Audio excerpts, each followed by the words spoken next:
Hey folks, it's Mark from the Safe House. It is Pistol Safe Day, and we're reviewing old school, new school. So Fort Knox original, been making it for years. From, I don't know, over 20 years they've made this pistol vault. It's thick, beefy metal. It's got a simplex, just manual button push, hence old school, no batteries, anything like that. Nothing to fail. You just push your code in. Of course, you set it yourself.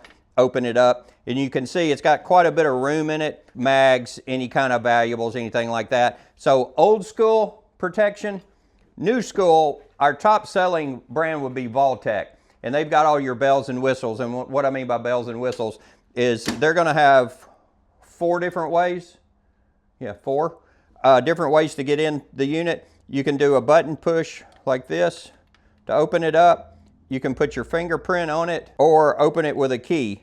And this brings up a point. If you do let the battery run down, like my demo here, you can plug it in on the side of it, charge it up, and then open it up. The other thing I was talking about is the secure phone app. So you can use your phone. You pull up your Vaultek app on your phone, and you can, if you link it to the unit, you can open it up. So new school, old school. On security-wise, if you go and look at my video about the torture test that I did between these two units and another cheaper unit, you can see that Vaultek, very tough. The Fort Knox is going to be tougher, thicker steel, a little bit beefier lock on it.